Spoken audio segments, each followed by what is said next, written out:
When my mother began teaching at Hornsmouth School for the Deaf and Blind, I was 11 years old. I'm 78 now. Time has taken many things from me. Faces, names, entire years that blur together like rain on glass. Memory rearranges most moments. It softens them, edits them, makes tragedies survivable. But the summer of 1959 has never changed. It has never faded. It sits exactly where it always has in my mind, sharp, untouched, waiting for me whenever the night grows too quiet. People speak about the deep southern woods as if they are empty places, peaceful places, untouched by human noise. They are wrong. The woods are never empty. They are simply not ours. My mother told me we were moving to Alabama on a cold February morning in Chicago. Outside our apartment window, buses roared past and snow turned gray before it ever touched the ground. Chicago was loud, impatient, alive in a way that never allowed silence to exist for long. My father had left 2 years earlier. No dramatic fight, no explanation. One day his coat was gone from the hook, and my mother stopped humming while cooking dinner. After that, life tightened around us. Teaching paid little, and loneliness cost more than money ever could. So when she received the offer to teach at a residential school in northern Alabama, she spoke about it like rescue. Housing included, steady work, a quiet environment, a fresh start, she told me, smiling in a way that looked rehearsed. She was a special needs teacher, patient beyond reason. She believed communication was the purest form of kindness. She had learned Braille and American Sign Language years before schools demanded it. To her, silence was never absence. It was simply another language waiting to be understood.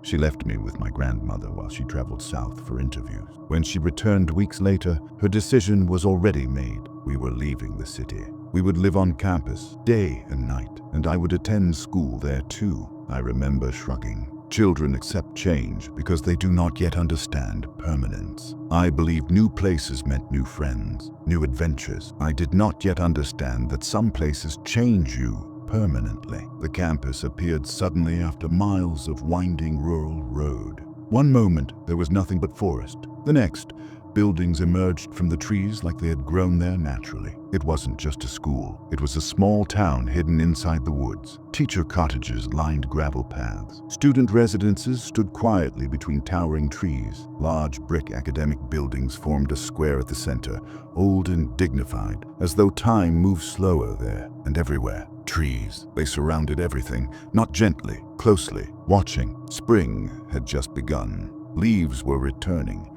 and sunlight filtered through branches in soft green patterns that made the entire campus look peaceful, almost enchanted. I remember thinking it was beautiful. That was my first mistake, because beauty convinces you that danger does not belong nearby. I met the Beverleys on my second day. There were two of them, Beverly C and Beverly H. Same height, same pale hair, same narrow faces that seemed older than childhood allowed. They wore simple dresses that looked borrowed from another decade. Beverly C was blind, Beverly H was deaf. Together, they moved like a single person divided into two bodies. BC spoke for both of them. BH watched everything, intensely, silently, absorbing details others ignored. They communicated by tracing letters into each other's palms, fingers moving quickly, effortlessly. But what unsettled me most was how often they seemed to understand each other before touching at all, as if thought itself passed between them, as if silence carried sound. I was standing alone behind our cottage when a voice called from the trees. "Hey you!" I turned, seeing no one.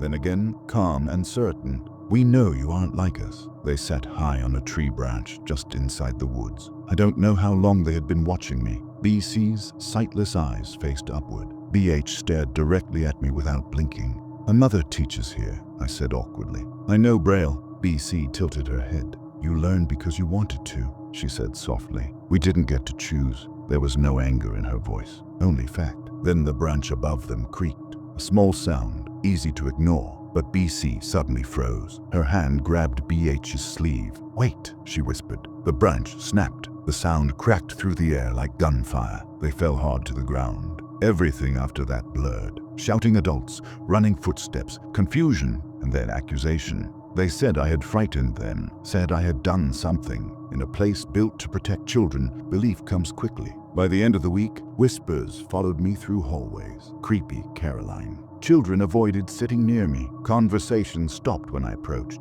And reputations inside isolated communities do not fade. They harden. They become truth whether earned or not. 4 nights later, I couldn't sleep. Night changed the campus. During the day, it felt structured, safe, human. At night, the air thickened. Sound carried strangely, traveling too far or not far enough. Even insects sounded cautious. My mother slept heavily after long orientation meetings. I told myself I was just exploring. I stepped past the last cottage, past the final electric light, into the woods. Moonlight filtered weakly through branches. Shadows overlapped in ways that made distance difficult to judge. That's when I saw him, a boy standing ahead near a massive oak tree, still, facing the trunk as if listening. I called softly. No response. Of course, I reminded myself. Many students were deaf. I walked closer, and then I heard it, murmuring, low, rhythmic, not words, not any language shaped for human mouth. The sounds flowed together wrong. Syllables formed without meaning, like someone imitating speech without understanding how language worked. The sound made my skin tighten. I shifted my weight.